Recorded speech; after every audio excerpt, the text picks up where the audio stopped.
Grace and peace to you. So, Holy Week continues. The week that everything changes.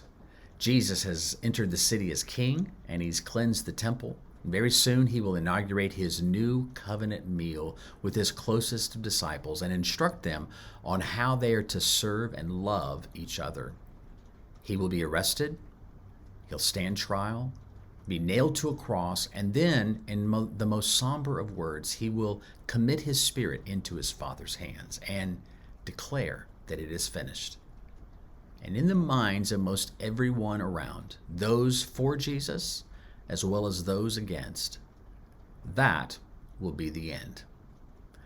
But of course, we know it's not the end. But before we get to this Sunday, where we will see that it's only the beginning, I'd like for you to consider with me the huge ongoing confrontation that's happening this week between Jesus and the scribes and Pharisees.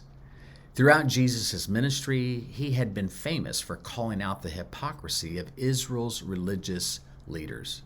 Early on, he made this declaration to a huge crowd when he said, "Unless your righteousness exceeds that of the scribes and Pharisees, you will never enter the kingdom of heaven." Now, that had to be shocking to both the scribes and Pharisees, as well as the common Jewish person. During this time, the Pharisees were seen as the most upright.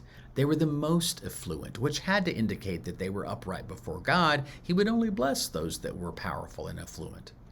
They were proud of themselves because they had made sure to strictly adhere to the law and to every single tiny ordinance that had been created in order to show and prove that they were law keepers. Their name itself meant separated or separatist. But ironically, while they saw themselves as being separated from sin and from those who were sinning, they were actually separated from God. They weren't righteous at all. They fully rejected Jesus because he threatened their political power and religious order, and they hardened their hearts so much that they wound up conspiring with secular Jewish orders as well as the Roman occupiers to have Jesus murdered. And so now, after Jesus has driven out the money changers and stood there in the middle of the temple courts with all the crowds flocking around and listening to every word he speaks, he once again turns his attention to these religious leaders. He offers parables that unmask their motives and their deeds, and then he just comes right out and declares judgment upon them. 7 woes that he speaks upon them. We find them in Matthew 23. Listen to just a few of them and what he says there publicly. He says, "Woe to you, scribes and Pharisees, hypocrites, for you shut the kingdom of heaven in people's faces. For you neither enter yourselves, nor allow those who would enter to go in." Then he says, "You tithe mint and dill and cumin, which are the smallest of herbs and spices." They tithe right down to the last grain of spice, but they have neglected the weightier matters of the law, such as justice and mercy and faithfulness. And then he calls them out for being clean on the outside of the cup and plate, but being inside full of greed and self-indulgence. And the one that always stands out to me is when he calls them whitewashed tombs, which outwardly appear beautiful, he says, but within are full of dead people's bones and all uncleanness. Wow. Jesus knew what was in their hearts, and he calls them out for it.